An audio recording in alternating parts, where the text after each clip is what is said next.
পদ্মিনী একাদশীর ব্রত মাহাত্ম্য কথা। যুধিষ্ঠির বললেন, হে জনার্দন, আমি বহু ধর্ম ও ব্রতের কথা শুনেছি। এখন পুরুষোত্তম মাসের সর্বপাপ বিনাশিনী ও পুণ্যদায়িনী শুক্লপক্ষিয়া পদ্মিনী একাদশীর কথা আমার কাছে বর্ণনা করুন, যা শ্রবণ করলে পরমপদ প্রাপ্ত হওয়া যায়। ভগবান শ্রীকৃষ্ণ বললেন, দশমীর দিন থেকেই এই ব্রতের কাজ শুরু হয়। কাঁসার পাত্রে ভোজন, মুসুর ডাল, ছোলার শাক এবং অপরের অন্ন ও আমিষ দশমীর দিন বর্জন করতে হয়। পরের দিন প্রাতকৃত্যের পর সুগন্ধি ধূপ, দীপ, চন্দন আদি দিয়ে ভগবানের পূজা করতে হয়। রাত্রিতে জাগ্রত থেকে ভগবানের নাম ও গুণকীর্তন করতে হয়। এখন এই ব্রতের একটি ইতিহাস আপনার মনোরঞ্জনের জন্য বলেছি। পূর্বে পুলস্ত্য মুনি দেবর্ষি নারদকে এই ইতিহাস বর্ণনা করেছিলেন। একসময় রাজা কার্তবীর্য লঙ্কাপতি রাবণকে পরাজিত করে তার কারাগারে বন্দী করে রাখে। পুলস্ত্য মুনি রাজার কাছে রাবণের মুক্তি প্রার্থনা করেন। মুনির আজ্ঞায় রাজা রাবণকে মুক্ত করে দেন। এই আশ্চর্যজনক কথা শুনে নারদ পুলস্ত্য মুনিকে জিজ্ঞাসা করলেন, হে মুনিবর, ইন্দ্র সহ সকল দেবতা যেখানে রাবণের কাছে পরাজিত হয়েছিল, সেখানে কিভাবে কার্তবীর্য রাবণকে পরাজিত করল? কৃপা করে আমায় তা বলুন।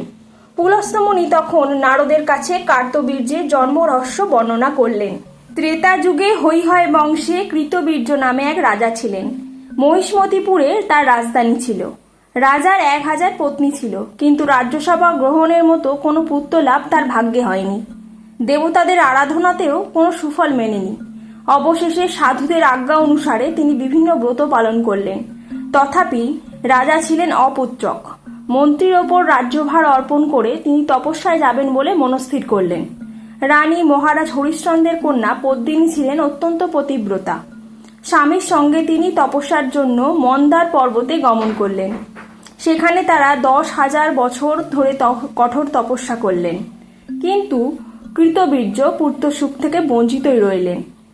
রানী পদ্মিনী মহাসাধ্বী অনুসূয়াকে জিজ্ঞাসা করলেন, হে সাধ্বী, পুত্র লাভের জন্য আমার স্বামী 10,000 বছর তপস্যা করেও বিফল হয়েছেন। এখন যে ব্রত পালনে ভগবান প্রসন্ন হন এবং অতিশ্রেষ্ঠ পুত্র লাভ হয়, আমাকে দয়া করে কোনো উপায় করুন। পদ্মিনীর প্রার্থনায় অনুসূয়া প্রসন্ন হয়ে বললেন, 32 মাস অন্তরে এক অধিমাস বা পুরুষোত্তম মাস আসে। এই মাসে পদ্মিনী ও পরমা 2 একাদশী। এই ব্রত পালন করলে পুত্রদাতা ভগবান শীঘ্রই প্রসন্ন হবেন। অনুসূয়ার নির্দেশে পদ্মিনী পরম শ্রদ্ধায় এই একাদশী ব্রত পালন করলেন।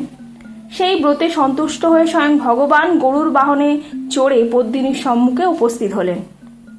ভগবান বললেন, হে ভদ্রে, আমি প্রসন্ন হয়েছি। পুরুষোত্তম মাসের সমান কোনো প্রিয় আমার মাস নেই। এই মাসের একাদশী আমার পরম প্রিয়। তুমি সেই ব্রত যথাযথ পালন করেছ, তাই আমি তোমার ইচ্ছানুরূপ বর প্রদান করব। ভগবানের স্তব করে রানী বললেন, হে ভগবান, আমার স্বামীকে আপনি বরদান করুন। ভগবান তখন রাজার কাছে এসে বললেন, হে রাজেন্দ্র, আপনার অভিলাষিত বর প্রার্থনা করুন। মহানন্দে রাজা তখন বললেন, হে জগৎপতি মধুসূদন, দেবতা, মানুষ, নাগ, দৈত্য, রাক্ষস আদি কেউ তাকে পরাজিত করতে পারবে না, এমন পুত্র আমি প্রার্থনা করি। রাজার প্রার্থনা অনুসারে বরদান করে ভগবান অন্তর্হিত হলেন। রাজা পত্নীসহ নগরে ফিরে এলেন। যথাসময়ে রানী পদ্মিনীর গর্ভে মহাবলশালী এক পুত্রের জন্ম হয়। মহারাজ কৃতবীর্য পুত্রের নাম রাখেন কার্তবীর্য। ত্রিলোকে তার সমান কোনো বীর ছিল না, তাই দশানন রাবণ যুদ্ধে তার কাছে পরাজিত হয়। শ্রীকৃষ্ণ বললেন, হে মহারাজ, এই ব্রত যিনি পালন করবেন তিনি ভগবান শ্রীহরির শ্রীপাদপদ্মে অহৈতুকী ভক্তি লাভ করবেন। শ্রীকৃষ্ণের উপদেশে ধর্মরাজ সপরিবারে এই একাদশী ব্রত পালন করেন। যিনি এই একাদশী ব্রত মাহাত্ম্য পাঠ ও শ্রবণ করেন তিনি বহু পুণ্য লাভ করেন। হরে কৃষ্ণ।